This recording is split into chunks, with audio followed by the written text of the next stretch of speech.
everyone, welcome to Life Masters. So today on the show, I have a very good friend of mine, Kim Fardad. And you know, Life Masters is about leaders and speakers and anybody who I feel like has mastered something in life. And the reason why I wanted you on the show today is because to me, you and your family have mastered that perfect life. I don't think we've mastered. I think that's a lot, to say this perfect life. I think people can look at our life and think, oh, wow, their life looks so perfect. But in reality, nobody's life's perfect. Exactly. Right? But you do, I've known you for a long time. We actually came 10 from plus years. 10 plus years. I know. And you've done it though. Like you've really made it. I mean, you have a successful marriage. You have 4 kids. You're an incredible mom. I mean, you really are. Thank you. And you have a successful career. You're amazing on social media. So I wanted to have you on because I know that it isn't everything that it seems, but I want to know, I want to know the whole journey of it and get some good tidbits of information on how does somebody achieve that and how did that happen for you and what was your process in achieving your best life? So you and I both grew up in Canada. We on farms, we did. And me growing up in Alberta, Canada, as a little girl, I mean, my dad used to have us work out in the fields. We'd go out, pull weeds out of the beet fields, and we did all that. And I remember at a very young age, I saw the movie Grease. I was probably like 4 years old. And I was like, that's what I want to do. I want to be on TV. This is what I want to do. And I would be out in the beet field pulling these weeds and be like, really, God, why did you put me on a farm? I deserve to live in a city. And I always had this mentality. And from the time I was a little girl, I said, I'm going to move to Los Angeles. And when I was 18, I actually did it. Wow. So you went from picking beets to saying, I'm going to move to LA. Yeah. And what was that transition like? You know what? I thought, oh, this is an adventure. It's great fun. But it actually, when I first moved here, it was very overwhelming. Yeah. I sat down one night and I remember crying. I think I called my mom and I was just like, I just miss you guys. I didn't realize what I had really done. But I knew that I came for a purpose. I knew that I wanted something better for me. And I knew that I did not want to be stuck in a small town living on a farm. I knew that there was more in the world for me. Now, I know that you talk a lot about manifestation as well. And there's a story about when you were a little girl. Yes. And you used to play with your Barbie mansion. So Yes. So when I was a little girl, I remember getting this Barbie mansion. I was probably like 7 or 8 years old. Mm-hmm. And I remember it had a double staircase and I loved my Barbie mansion. And in my mind, I was going to have that house. I just always thought about it. I thought about it. I dreamt about it. And my house today, it doesn't have a double staircase, right. But I got the house I really wanted. I love it. And so, I think about that. I'm like, I thought about it. And I think I just always thought, oh, I'll have it. Right. So what was the key to having or to growing into the person that you are today? Like, is there a mantra that you live by, or is it like, how do you live your life in a way that you can manifest these things that you have manifest? I try to live my life to be just kind to everybody. You really are. I really, smiling at anybody, someone walking down the street, you don't know what they're going through. And and that's been years of just kind of learning that. I've always been a nice person, but I've also realized, you don't know what somebody's going through. You're walking down the street and someone bumps you. Instead of being angry at them, realize maybe they didn't see you because their mind is somewhere else and they're going through a hard time. Send love and just be kind. And I think when you're kind and you put that out there, I feel like good things happen for you. I do. Yeah. I mean, life's not perfect and I know that, and bad things are still going to happen. But I think if you can have a positive outlook and just be kind, I just feel like things work out. You really are one of the kindest you're human beings I've ever met. You really are, and we have been friends for a long time. So, and I see how you are with your kids. I see how you are with your husband and your family. But where does that like, I find that, especially in this town, Yes. maybe this is a generalization, but I find that people that have a lot aren't, I mean, you're like this gem. And where does that come from inside of you? Because I know that you've devoted your life to helping others. And so where do you think that came from? Well, I think it comes from my upbringing. You know, I've never forgot where I came from, and I never forgot how I grew up. I mean, there was 10 of us. I have 7 brothers and sisters, so there's 8 of us with my parents, living in a 1,000-square-foot house, 1 bathroom. That's how I grew up. You know, so it doesn't matter how big my house is, what kind of car I drive, celebrity people that I might be around. You know, we live in LA. It's definitely a different life. It's very different from my little town Vauxhall that's a population of 1,000 people. But it centered me and it grounded me. And I still am that small town girl. I really am. I know you are. And, you know, and my parents, I watched my parents growing up where they would go to the hospital on Sundays and go visit the sick. So they were always doing service. And, you know, for me, when I'm having a bad day or life is not going well, when you do something nice for somebody else, you forget what's going on with you. And I've learned that, and I love that feeling of being able to say, you know what, someone else has it worse. It's not as bad as you think it is, Kim. You know, and so I think if you can remember to just kind of serve others, I feel like we're all on this earth, just so you know, to serve each other. We're here to help each other, support each other. So true. And my foundation with church, I grew up, you know, in a very strong Mormon family, strong faith-based Mormon family, and I'm still active in the church. And having that foundation too has really kept me grounded, because you realize, you know, one, we're all God's children, we're all equal, no one's better than the next. He loves each of us all the same. So why can't we be that way with one another?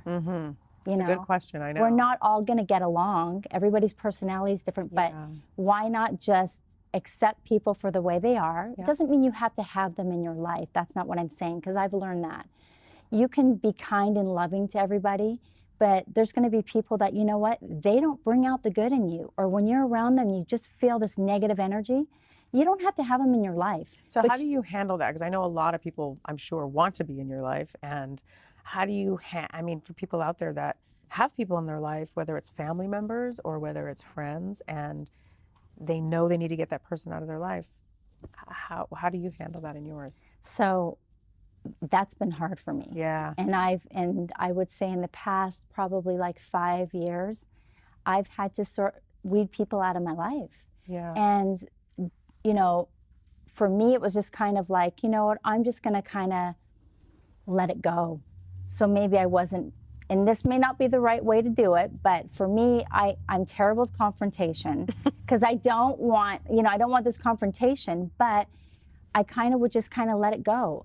And I would leave it in God's hands. I'm like, you know what, if it's meant to be that I'm supposed to have a friendship with this person or have a relationship with this person, then let it work out the way it's meant to be. And how has the effect been from 5 years ago to now by making that decision? It's been so healthy and good for me. It has taken so much stress off of my shoulders because I feel people's energy. I take it on. I'm so sensitive, and I'm glad I know that about me. Like, I feel people's energy. And so someone who does not have good energy, I will feel it. I will feel it immediately, even just to hug somebody. And I've said that. You know, I've learned from a therapist, actually, who told me this, because I used to feel guilty that I had to hug everybody, even though I didn't want to. She said, no, Kim, if you feel an energy, because I take on people's energy, she said, you can just say, hi, how are you? It's okay, that you're not being rude. You don't have to hug everybody. That's an intimate thing. And knowing that and almost getting the, okay, you don't have to do that, I was like, okay, I don't have to do that. Right. So true. And it's been good. Nice. I mean, that's a good life lesson for people out there, though, too, that, yeah, you know, that feel that they have to constantly give of themselves, the overgivers. You know, there's a lot of us out there where you overgive and then you have nothing left to give. Really, there comes a point where you're just not happy because you've given it to so many people, maybe sometimes to the wrong people. And you've given it to the wrong people. And that's, you know, and I've learned that. And then it's like, you have your children and you have your husband or you have your really good friends. Yes. You know what I'm saying? Yes. And People it's that like love you. you feel depleted because you have been giving it to the wrong people. Yeah, true. And one of the things I admire about you, amongst many, is that you have also started this amazing music career. And we had a talk earlier about how, you know, a lot of people in Hollywood think, oh, well, I can't get married or I can't do this or I can't do that. No relationships. I need to be successful first. But you did it the other way around and it's really worked out for you. And there's a lot of people in Hollywood that have actually done it. You know, they got married at a young age and then they've become very successful. How did that all happen when you knew at a young age that you've always been a singer? You've been a singer for many, many years. And so how did that, you must have had some kind of, at some point, how did you think about that? Like I said, when I was little, 4 years old, saw Grease, I was like, I want to do that. I want to sing, be on TV. I want to do this whole thing. I got married at 22 and I had my first baby at 23. And from 23 to 30, I had 4 children. And I was busy in the throes of being a mom. And also I was working too in the beginning of our marriage. Even when I had our first, I had Tyler, our first child. We were both working full time, you know, so it was, you know, a lot going on. I would say so. 4 kids. Yeah, that's a lot going on. And then my husband, Farshad, he took a leap of faith in 2000. He decided to get in the internet business after leaving. So he left Bank of America after, I think, 14 years. And this was an opportunity, and we knew it was a risk. And I remember him sitting down with me, and I'm like, wow, what about like health coverage? And like, I was worried about all this stuff. He's like, it'll be okay. I'm like, okay, we'll do it. And I was pregnant, by the way, with my second child at the time. So you guys were kind of struggling along a little bit too. You had 4 kids. He's working at Bank of America. What were you doing? What kind of job were you doing? Well, I was working at Wells Fargo Bank. Okay. Yes. So you're both at a bank. So we were both in banking. Yep. And so he did. He took this leap of faith, and you know, I supported him along the way. There was many, many nights where he was gone, and this was years, like of him working these late hours, leaving early in the morning, you know. So it was kind of, I was like a single mom, you know, and I felt bad because I know he missed out on a lot of stuff with the kids, and you know, but he was doing what he needed to do, and he's been very successful in continuing to be in this whole internet world with marketing, and you know, it's been good. So it was kind of taking that leap of faith and just saying, you know what, we're going to do it, and we have to make it work. So what would you say for people out there that, you know, they're going through the struggles of a marriage? Yeah. And oftentimes the successful husband is out there hustling like crazy, working like crazy. You feel like a single mom. Can you go back to that moment in your life, and can you give some advice to women right now that are going through that, and men that are going through that too? They're missing out on life with their kids. Yeah. So I started kind of feeling a little bit resentful. I did. I had this resentment, and not because, you know, I was happy that he was, you know, following through with this career path and everything, but I needed something for me. I felt like I was just the mom. I'm like, you know, taking the kids out to the park during the day, you know, and believe me, I love being a mom. It's what I've always wanted. But I didn't realize that I myself was suffocating. Like I needed something for me instead of just like talking baby talk and reading like little children's books. It's very giving. Yeah. Being a mom is very selfless. And, you know, it was like, I need something for me. So after I had my 4th child, I was like 30, I said, you know what, I need to get back into music. And I actually sat for a long time. I'm like, what am I passionate about? I'm like, I don't want to do acting. That's not what I wanted to do. I knew that. I'm like, what was I passionate about? And I'm like, you know what? I want to get back into music, but I'm going to start taking piano lessons. So that's how I started. That's how you started. I, at 30, started taking piano lessons. And so it's never too late to start. No, it's never too late. And that's what my advice is to all women, even men out there. Listen. If there's something, everybody needs something. You need a hobby. Everybody needs something that excites you. And it doesn't matter, you know, if you're a mom for the first time or you're on your third child or whatever. Everybody needs something. And it could be anything. It might be you like to do yoga. Then go do yoga for yourself. You know what I mean? It doesn't need to be anything huge, but everybody has passions. Now, how supportive was your husband, and were you worried about him not being supportive? I was worried about him not being supportive. But I saw that he had his own passions. Like he loves poker, or he would go away with the guys. He'd do these boys trips. And I'm like, well, he gets to do all that stuff, and I don't really. Right. I'm home with the kids. I don't, But you were also very supportive of him too. I was. You allowed him to go do that, and yes, go away with the guys. And, yeah, and and I wanted him to have that because I also knew the stresses of work, obviously. But when I started with the music, it started off really, I think now maybe I want to go record. I'll make it like a little children's album, which I haven't done yet, but I do want to do it. I still want to do that. Because I was thinking, you've been talking about a children's album for a long time. And I I would love to do that. So I got with this producer, and he said the good advice that he gave me, the one piece of good advice he gave me was, I need to learn how to write songs. And so hence my writing career started with writing songs. And I love it. I love that you just jumped in. I mean, you didn't never written songs before, that you love singing, but I love that you just kind of jumped in. You're like, you know what, this is what I want to do, and I'm just going to figure it out. Yeah. It might be messy. I always talk about being messy. Yeah. And just be messy, figure it out, and then things will fall into place. And learning not to judge yourself with all this. But believe me, I'm learning that just now. I judge myself all the time, I mean, we all do. It's like, but learning not to judge yourself. You're learning. It's okay. It's not going to be this perfect song. But it was baby steps with Rashad, baby steps. And then I would start doing shows. Oh, so I'm going to do a show at the House of Blues. Or, you know what I'm saying? Like it was like gradual baby steps of moving him along. And I had to do it that way. And by the way, he's so supportive. He sees it's my passion. He sees like, I need this for me. Mm-hmm. It's my passion. If I didn't have it, I would suffocate. I really would. So being supportive of each other is probably one of the things that pulled you guys through a lot of the hard times, right? I say you either grow together as a couple or you grow apart.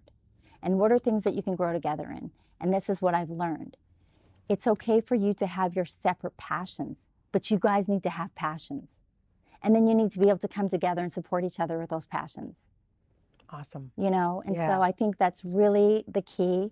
And, when I figured out that I wanted to do something for myself, that feeling of kind of resentment that I had went away. Of course. Because I'm like, okay, well, I can do it too. I don't know why I've just kind of been like, wow, he gets to do that and I can't. That wasn't the case. Right. I just needed to do it. You needed to go do it, which was scary, I'm sure. Yeah.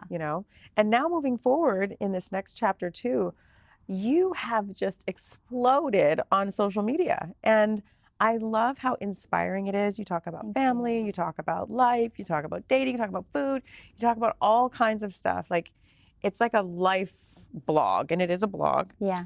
And there's so much juice in there. There's so much wisdom. There's so much, I'm just so addicted to it. So how did you transition into that, and what made you want to transition into that too? So I think over the years of writing, songwriting, I love to tell a story, and I took a little break for a little bit from writing, and I started a blog. I'm like, well, I want to keep up with my writing.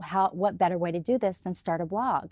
And then I thought, and it started up very small. It still is, but where I was like, oh, I'll talk about like life as a mom, things that I go through. And I'm very open and honest about it. You are. I love it. Some of it is advice to parents, like pay attention to, things that are going on that, I hadn't heard of something called juuling. And I'm like, what is that? I don't even know what that is. It's like those vapor. The kids are all doing all these vapor, like they put little but it's nicotine, but there's nicotine in it. But what I'm saying is I've put out stuff to kind of like warn parents, because I'm like, okay, if I didn't know what it was, there must be a lot of parents that don't know what it is, because I was like, what is this? You know? So I feel like, I mean, that's only one of the many things you've yeah, educated parents on, and you know, and I've people talked on. about life lessons. I've talked about Yep. being able to weed out friends, even family. Listen, you can't always choose your family. Mm-hmm. You know that. And sometimes, you know, there can be strains there, but you can love them and you can choose how much you want to be around them. You know what I'm saying? Yes, you can. You know, but I feel like, you know, and what I say, believe me, this is just experiences that I've had, and it's just for people to kind of look at and say, maybe I'll try this. It may work, it may not, but, you know, it's things that have worked for me, and some things I'm still figuring out. I know, we all are, You know, right? it's like I'm still trying to figure it all out. So, Well, I just admire you so much. I always have, and you're one of my most favorite people on the planet. And I'm just so supportive of everything that you're doing. And I'm so grateful to have you on the show today. And you really do have wise words of wisdom. And I love how certain decisions you've made in your life too have brought you to be who you are today. And so thank you so much for coming on the show. thank you for having me, Yes. because you know how much I admire you. Oh, I well, love thank and you. adore you. You know, I've learned so much from you, and, you know, I'm so thankful for your friendship. You're like a very special friend. I'm Oh, lucky to thanks, have Kim. you. I know. We'll be friends So, forever. we will be. Yes. Well, thanks so much for coming on our show today, Kim. And yeah, this is Life Masters, and check out the next episode coming up soon.